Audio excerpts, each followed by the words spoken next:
Olá, meus irmãos, eu saúdo a todos com a santa e gloriosa paz do nosso Senhor e Salvador Jesus Cristo. Amém, amados? Eis-me aqui em que vos fala a sua irmã em Cristo, irmã Lia, para darmos continuidade ao nosso devocional com o tema As 7 Igrejas do Apocalipse. Ontem nós introduzimos o nosso devocional, amados, falando sobre a igreja, a carta de Efésio. A igreja de Efésio. E hoje vamos estar falando da igreja de Esmirna, amados irmãos. Amém? Então veja só. Vamos ao texto de hoje que se encontra em Apocalipse, capítulo 2, versos do 8 ao 11, que diz: E ao anjo da igreja de Esmirna escreve, isto diz o primeiro e o último que foi morto e reviveu. Conheço as tuas obras e tribulação e pobreza, mas tu és rico, entre aspas, e a blasfêmia dos que se dizem judeus e não o são, mas são a sinagoga de Satanás. Nada temas das coisas que hás de padecer. Eis que o diabo lançará alguns de vós na prisão, para que sejais tentados e tereis uma tribulação de 10 dias. Se fiel até a morte, dar-te-ei a coroa da vida. Quem tem ouvido, ouça o que o Espírito diz às igrejas. O que vencer não receberá o dano da segunda morte. Amém, amados? Meus irmãos, Esmirna era uma rica cidade portuária e comercial da Ásia Menor. Atualmente, Izmir, a terceira maior cidade da Turquia, a igreja cristã que havia ali era pobre e perseguida. O sofrimento pelo martírio era uma característica dessa igreja, pois o seu fundador, Policarpo, foi queimado vivo pelos perseguidores de Roma, que não aceitava o fato de os cristãos servirem ao Senhor Jesus em vez de servir a César. Milhares também foram martirizados depois por ele. Então, a vida e a liberdade foram oferecidas aos anciãos Policarpo. Se tão somente ele amaldiçoasse o Senhor Jesus, mas ele respondeu, presta atenção aqui, há 86 anos sirvo ao Senhor, e ele só me tem feito bem. Como poderia eu agora amaldiçoá-lo, sendo ele o meu Senhor e Salvador? Amados, então a perseguição aos cristãos continuou ao longo dos séculos, centenas de milhares, alguns estimam milhões. Foram mortos na Europa durante a Santa Inquisição entre os séculos 13 e 19. Então a morte por tortura dos que não aderiam à Igreja de Roma foi oficialmente abolida no século XIX. Mas as perseguições à fé evangélica continuaram das formas mais sorrateiras até os dias de hoje.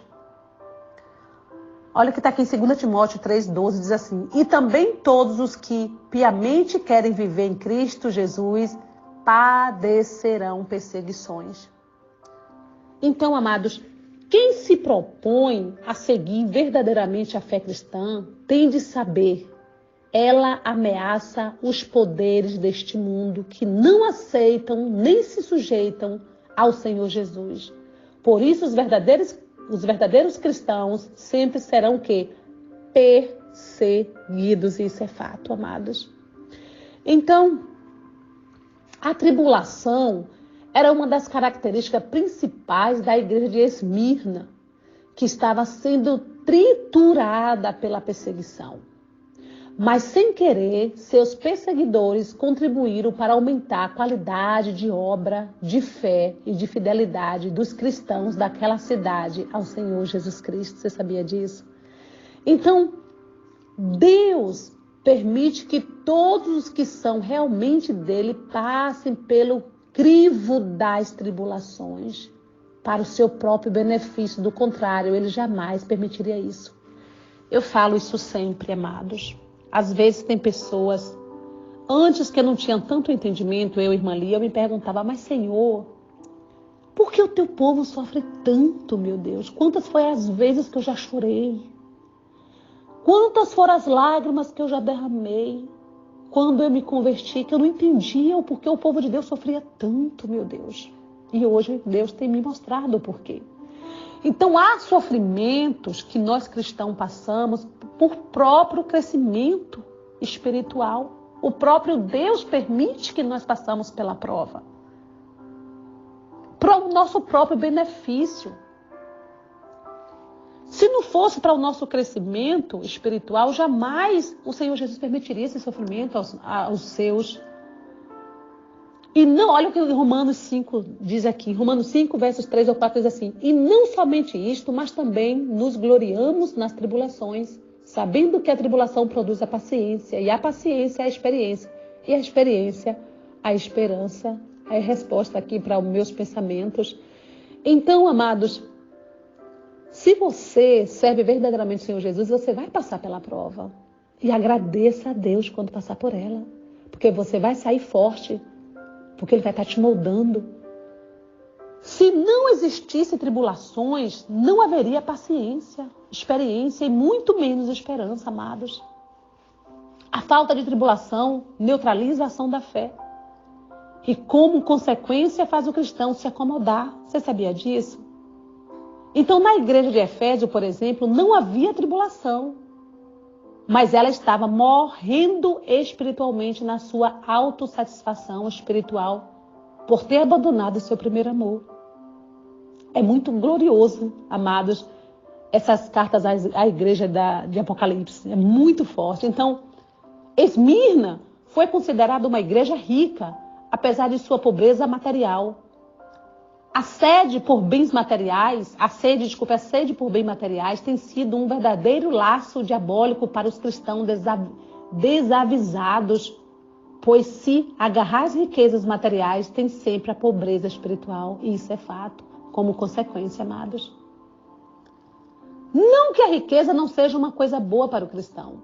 O que estamos falando é que nada, principalmente a riqueza, deve interferir no seu relacionamento com Deus. Temos ainda mais uma lição, algumas lições importantes do que o Senhor Jesus disse para a igreja de Esmirna. Olha o que Jesus disse aqui, amados. Conheço as tuas obras e tribulações e pobreza, mas tu és rico, entre aspas, está aqui. Tu és rico. E há blasfêmias do que se dizem judeus e não o são, mas são a sinagoga de Satanás. Apocalipse capítulo 2, verso 9. A próspera cidade de Esmirna tinha uma grande influência popular judaica, na qual muitos líderes religiosos se avaliam a Roma para perseguir os cristãos. Esses religiosos se gabavam, de ser o povo da aliança, os escolhidos de Deus, mesmo depois de rejeitarem o Senhor Jesus e terem sido rejeitados por Ele em sua hipocrisia. Por isso Jesus se refere a esses falsos como sinagoga de Satanás. Note que, meus irmãos, assim como Jesus tem sua igreja neste mundo, Satanás também tem a sua. E essa igreja satânica não é aquela que abertamente se declara assim. As principais igrejas satânicas são aquelas dos que se dizem escolhidos de Deus e não são. São igrejas que têm a aparência de cristãs, mas na verdade perseguem os verdadeiros cristãos e promovem doutrinas que desviam as pessoas da mensagem pura do verdadeiro evangelho. Então Satanás promove seus interesses e vergonha o evangelho diante da sociedade e dá causa para o mundo debochar da igreja de Jesus Cristo, que é apresentada de forma caricata. Então, o Senhor Jesus diz ao anjo de Esmirna que está ciente dessa blasfêmia. Com certeza, tais blasfemadores não ficarão impunes. Olha o que a palavra diz aqui. Nada temas das coisas que hás de padecer. Eis que o diabo lançará alguns de vós na prisão para que sejais tentado e tereis uma tribulação de 10 dias, se ser fiel até a morte, e dar-te-ei a coroa da vida. Apocalipse 2:10. Então temos de ser, amados irmãos, destemidos no meio das perseguições e aflições, tirar força da fraqueza. Porque as tribulações vêm para provar, para nos provar. Mas toda prova tem um vencedor. O Senhor Jesus dá um alerta sobre uma tribulação de 10 dias, que provavelmente se refere a um período de intensa perseguição que está por vir. Temos de estar preparados para esse período, amados. Como cristãos, sabemos que a perseguição contra a nossa fé é constante, mas sempre haverá momentos de pico quando o inimigo da fé se levantarão com toda a força para tentar nos aniquilar. Permanecemos firmes sabendo que esse período irá passar. Quem passa pela prova, sendo fiel até a morte, sairá vencedor e receberá o Senhor Jesus a coroa da vida. Então o Senhor Jesus te dará a coroa da vida. Então, quem tem ouvido, ouça o que o Espírito diz às igrejas. O que vencer não receberá o dano da segunda morte. Apocalipse 2:11. Para quem enfrentar a morte todos os dias por causa da fé, há um consolo e uma garantia. Não sofrerá o dano da segunda morte.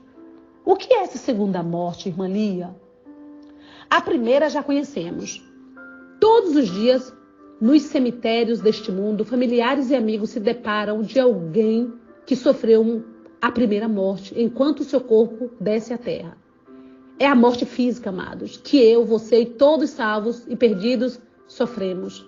A segunda morte, porém, é a espiritual, da qual o próprio Senhor Jesus falou no final do Apocalipse. E a morte e o inferno foram lançados no lago de fogo. Esta é a segunda morte, Apocalipse 20, versos 14. Então, o dano da segunda morte não será sentido, no corpo, e sim na alma do perdido. Quando esta for lançada no lago de fogo pela eternidade. Os salvos, os vencedores, porém, não serão lançados, tocados por ela. Esses serão agraciados com a vida eterna na presença do Senhor Jesus, a quem fielmente serviremos até a primeira morte. É glorioso, amados. É glorioso demais fazer esse devocional. É muito forte esse devocional. Que Deus te abençoe e te guarde. E se o Espírito Santo do Senhor permitir, eu, irmã Lia, amanhã estarei de volta dando continuidade ao nosso devocional com o tema As 7 Igrejas do Apocalipse. Amém? Tenham todo dia de paz na presença do nosso Senhor Jesus Cristo.